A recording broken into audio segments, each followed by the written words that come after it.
Hi, everybody. Dr. Hamilton. Yep, it's not a doppelganger. Anyway, I wanted to make a short video to help you with the Salem witch trial assignment, especially for my day one students, since it came after we had class meetings. So I will walk you through that. It's not a hard assignment, but I want you to feel very comfortable in doing it and making a really excellent effort.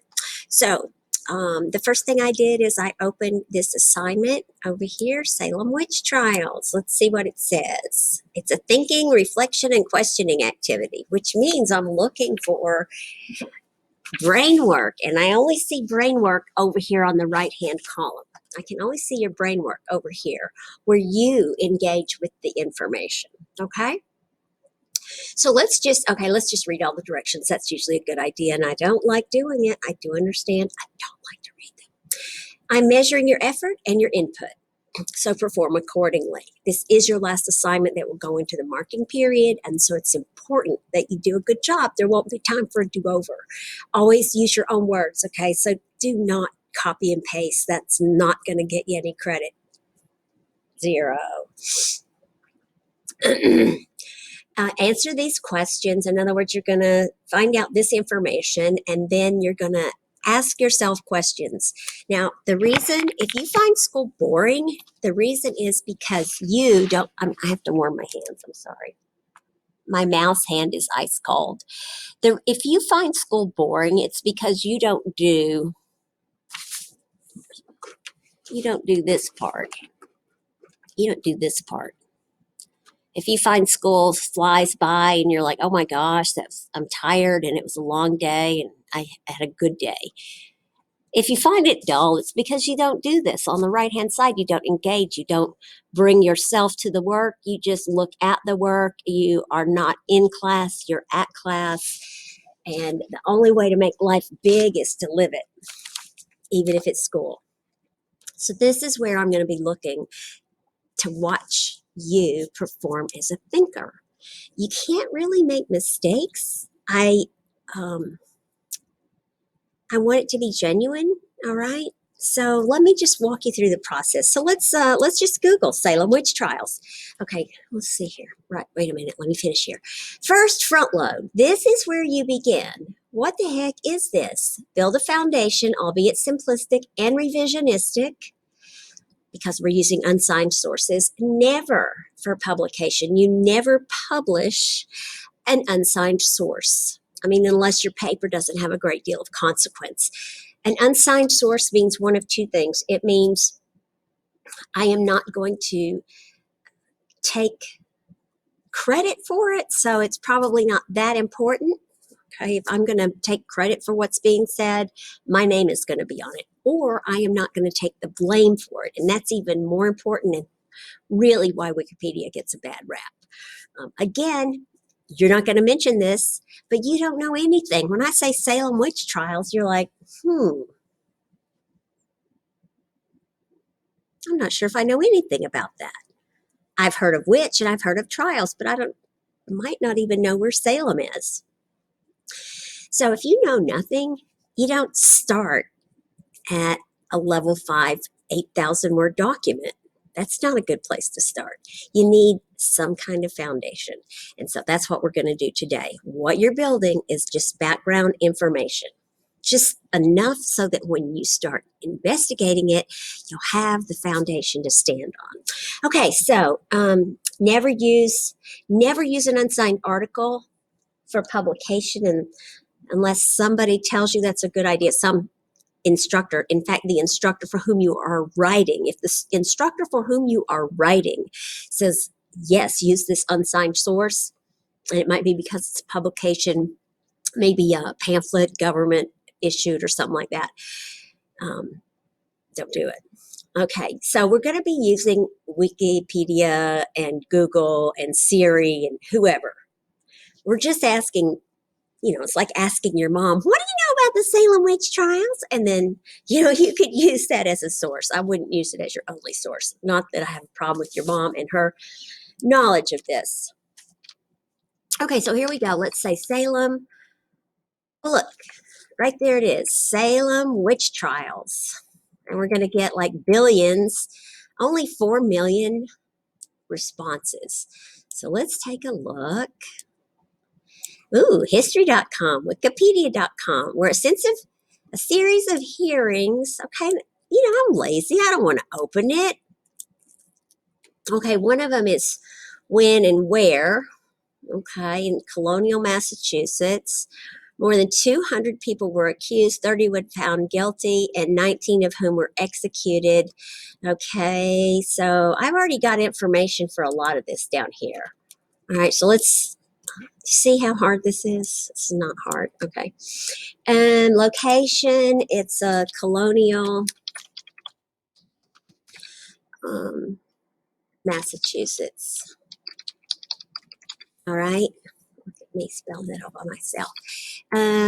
February of 1692 until May of 1693.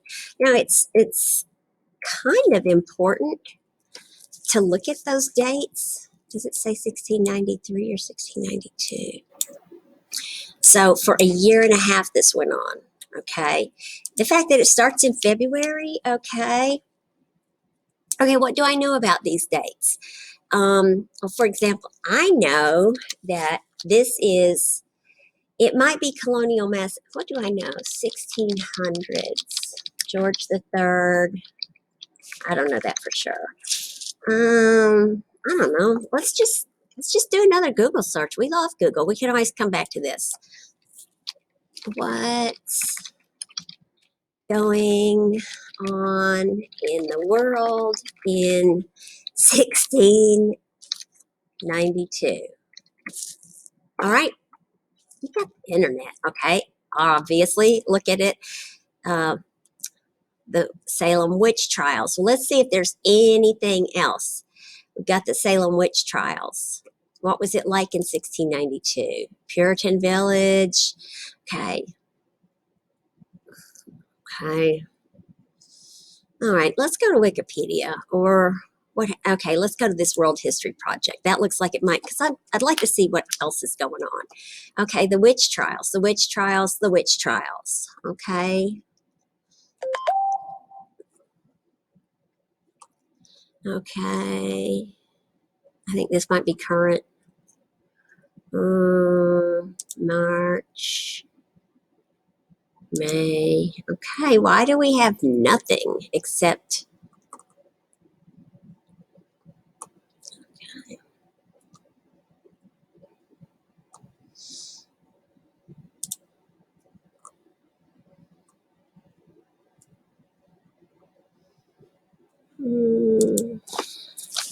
Let's go Europe. Let's see if we can spell Europe. 1692.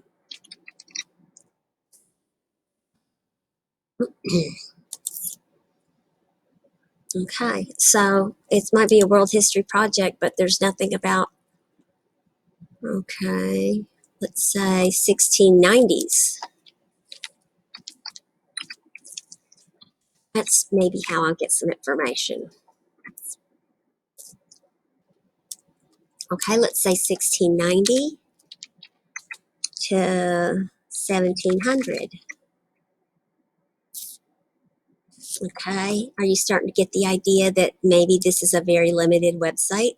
Okay, if you are the student who comes here and you stop, you are going to have trouble being successful as a researcher. I don't want to be. You're going to have to be a researcher if you're going to be a good student.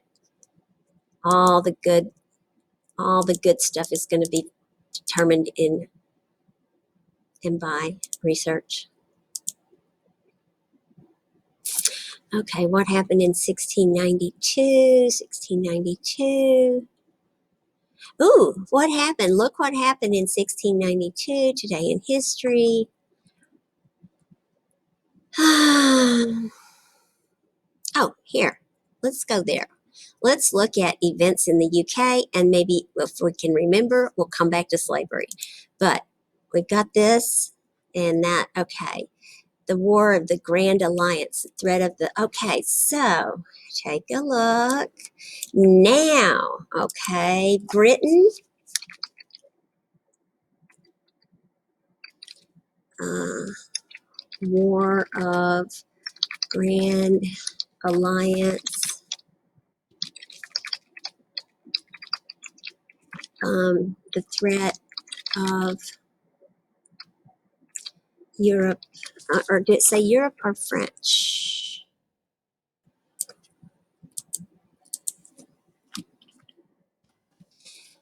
Okay. And if you know anything about English history, British history, that ongoing threat that those darn French people are going to try and take over. Um,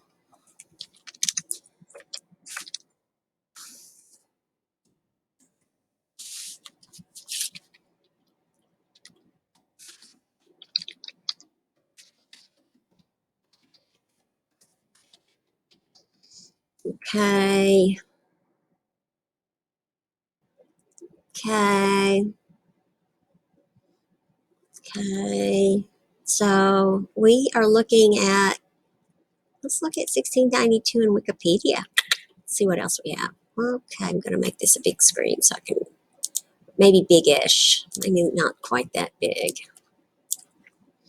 Okay, the Massacre of Glencoe. Okay, that's a Scottish Highland War. So we want to come over here and say Scottish Wars, Massacre of Glencoe. Why does that matter? It matters because no one over in Europe is paying attention to what's happening in the United States, well, what's colonial America. Okay, the 9 Years' War, Anglo-Dutch, Jamaica has an earthquake. We don't know anything about that. A famine in Mexico City, and the Salem witch trial. So what you want to do is you want to look at a site where what we're looking at, our topic of conversation, is buried so that it's not the only thing you're looking at. If the only thing you look at is that, okay. Ooh, Barbados, a slave revolt on my birthday. All right. It's kind of important. I don't know if it's intentional.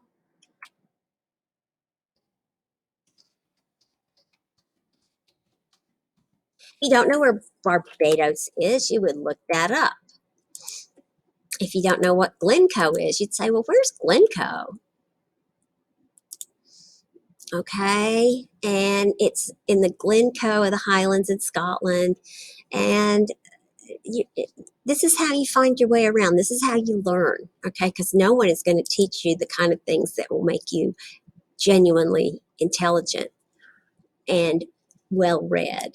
Okay, so that's going on. And let's say 1692 America. Let's see here, what colonial America.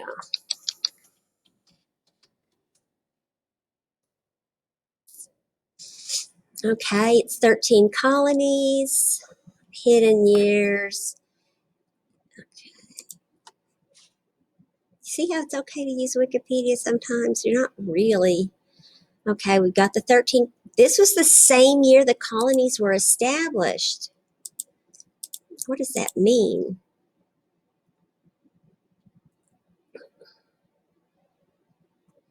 Okay. Okay, so 13 colonies. 1692 is a year that 13 colonies were founded. Wait a minute. You know what I'm doing?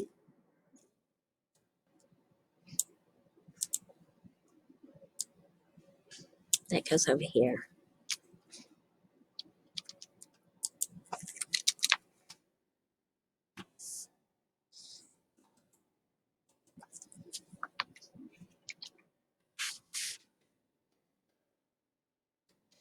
Okay. All right, Europe, especially England, too busy to worry about a little problem in a colonial village. New imperial countries ever worry about disputes in colonial territories. Maybe if there's an economic impact, um,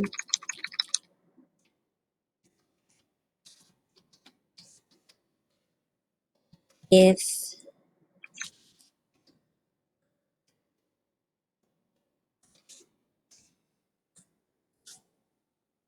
um,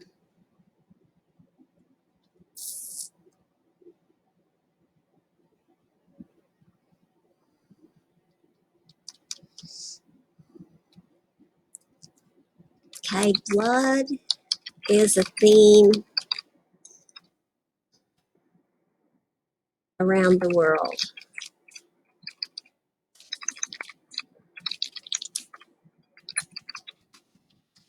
If you don't know what the Western world is, you'll need to look that up. Okay, and it's not like for cowboys and Indians play. All right. Um, okay, and it's a time of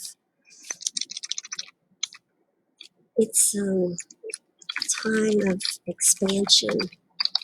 The fact that there are 13 colonies all founded in that year. And the other thing is that they are, the revolution, colonial unity, identity are not present. These are just now being founded. Okay, Salem, Massachusetts. Okay, it's called. Okay.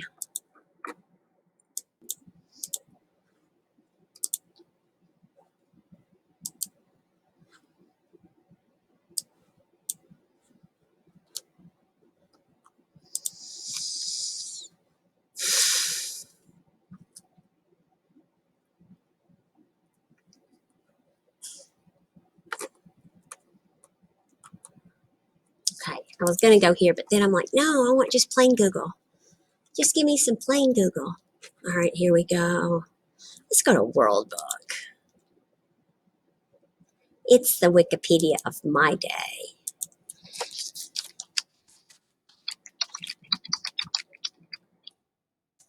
All right. Probably agrarian.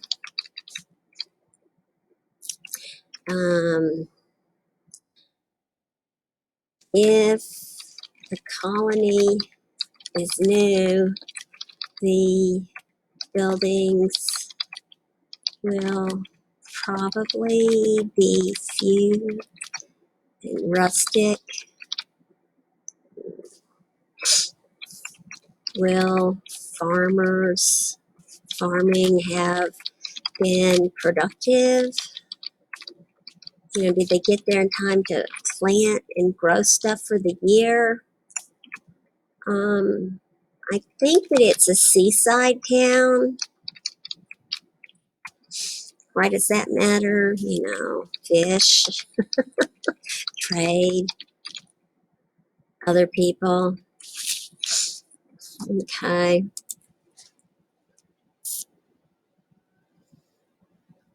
The largest set of witchcraft trials, historic cities. Witchcraft is commonly defined as most powerful historical drama, American literature.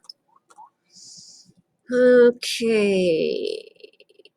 We'll see what back in time is, just because it's fascinating. Anthropologist theater. Okay.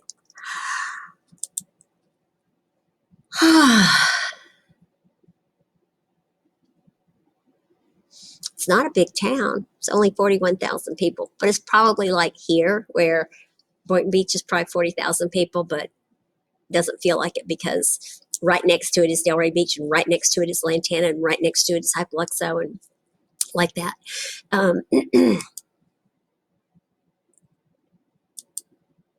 Okay. All right. Who? Let's go back to just Google. Give me some Google. Okay. Who lived in Salem, Mass in 1692?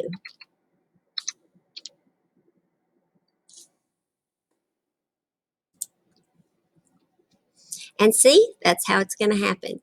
Okay, so the popular Tulane. Okay, that's a university. That sounds a lot better. Salem Life. Okay, Liz and Nick, Jack, Caitlin Weebly. Okay, history. They're going to go crazy about that Salem witch trial thing. I'd kind of like to know who the people are. Could I know just the people?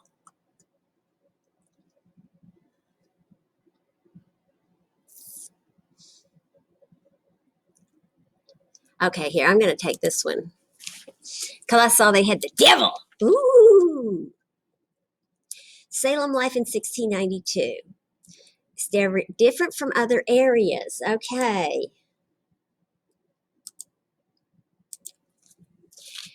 Which means it was under the lack of a speedy system of communication with other towns. Okay, it was isolated. Isolated.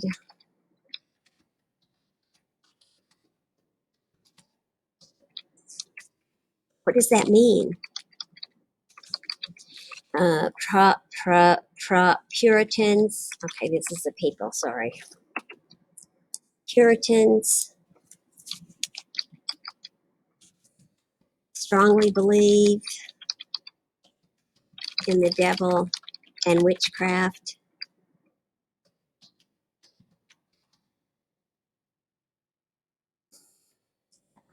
Oh, wait. Giant. Oh, okay, this goes over here. I keep forgetting. This goes over here. So basically, this is how you're going to do it. And you're going to come over here and say, and this column might not happen until you've done the rest of it.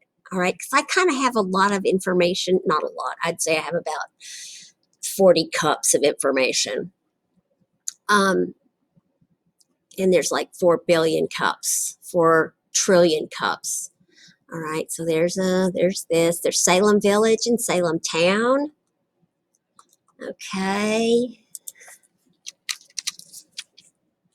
Salem Village, Salem Town. All right. So one more observation that I'll make, I'm not even going to write it down, is that because they're isolated, my question is, when you get to the bottom of this, and you might come back and start asking your questions and say, if this had not been such an isolated community, would this have taken place? Would it have been as serious as it became? When we find out who the people are, if these were people who had settled for economic reasons, because many of the colonies were not established for religious reasons. This one was, or I don't know that colonially it wasn't established, but people could come and settle colonies based on, for Britain. This one was settled for religious reasons. But if you go down just a little bit, you'll find several other colonies that are basically all about money. All right, so my question would be, if this were a different colony, would it have happened this way? Or is there something to it because they're Puritans? All right, so that's the way you do this assignment. I hope that helps, and I'll see you around.